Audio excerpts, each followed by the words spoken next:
Ang isang asong nasira na ang mukha dahil sa cancer, nailigtas pa at ngayoy magaling na. Kaya hinahangaan ng dog rescuer na hindi siya sinukuan at nagtiyagang ipagamot ang aso. Para bigyan ng mukha ang balita, Mobile Journal Jazz Paredes. Ito si Potpot nitong Marso lamang ngayong taon. May malaking bukol na halos sakupin na ang kanyang buong muka. Hindi na rin makita ang mga mata niya. Pero ang dog rescuer na si Raven, hindi sinukuan si Potpot. May lumapit po sa akin na concern na nag-aalaga po sa kanya at hindi na po mapagamot. Kaya yung first owner po niya, hinayaan na lang po siyang sa labas. Pa nga siya ipabarangay, pa-dog pound. Nang ibigay sa kanya ang aso, agad itong dinala ni Raven sa veterinaryo. Kinailangan itong sumailalim sa 13 chemo sessions dahil sa cancer. Nakita ko to personal. Nga po akalain na okay pa yung eyes niya. Kahit gano'n yung kalagayan niya kasi sobrang alive po niyang aso. Hindi po siya nakikitaan na parang may sakit or may iniinda. Kaya from doon po, nakita kong gusto niyang lumaban. Kaya talagang nilaban po namin siya hanggang sa maging ganito po. Hindi raw naging madali ang chemotherapy ni Potpot, lalo na at malaki ang gastusin kada chemo session nito. Nakilala naman ako as nagbablog. So yung mga income po doon, ay ito yung ginagamit ko para sa mga rescue ko. At the same time po, yung mga business, may mga dog product business po ako, so yung mga kinikita po, ay din po yung ginagamit ko para sa kanila.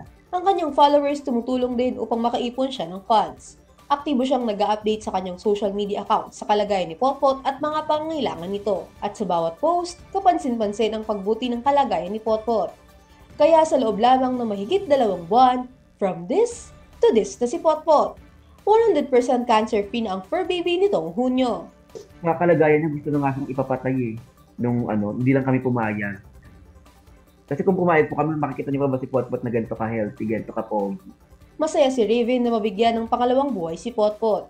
Tingin niya ang pag-rescue ng mga kawawang hayop ang misyon niya. Kung po ako nag-aaral pa lang ako, may mga dogs na ako. So, kailangan ko na po ng funds yun. Kaya, nung nag-18 ako, nag-work na talaga ako para masustain.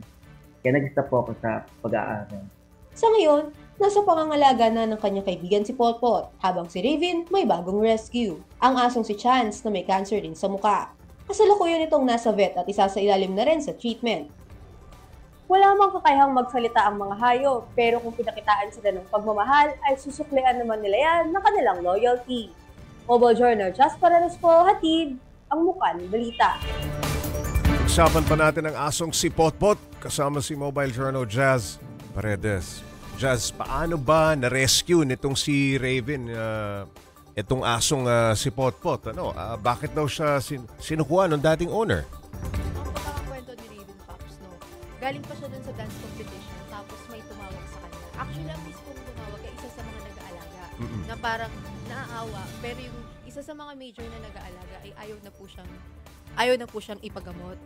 At dahil nga po cancer, medyo mahal yung vet bills, ay idinulog po dito kay Raven dahil kilala po siya na tumutulong talaga para mag-transform ng buhay ng mga pets, Paps. Itong si Raven, gaano na raw karami ang karanasan niya sa alagang aso na may cancer?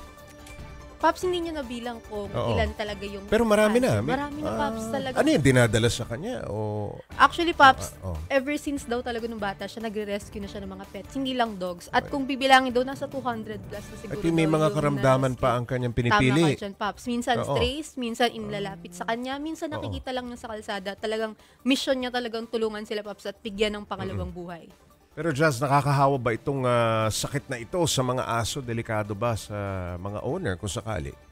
Actually, Pops, hindi naman siya nakakahawa sa owner. At itong cancer na to is sa aso lang talaga. Hindi rin siya nakakahawa sa kapwa-aso. Hindi siya kagaya ng ibang sakit, kagaya sa balat na kapag nalapit sa ibang pets ay pwedeng matransfer. Pero itong cancer ay hindi naman siya natatransfer, Pops. At safe, hindi naman siya delikado din para sa owners. Mas delikado sa aso mismo dahil kapag tumagal at nagkumalat pa yung tumor, yung cancer, ay pwedeng ikamatay ng aso, Paps. Ayun. Paano ang ginawa ni Raven para pagalingin itong si Potpot? Yan din ba ang plano niya dito sa bago niyang alaga na may cancer din?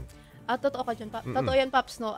Halos same case sila nito ni Chance, no? Na nasa mukha yung cancer. Dito kay kay Potpot ay 13 chemotherapies yung inabot para Oo. mapagaling si Potpot.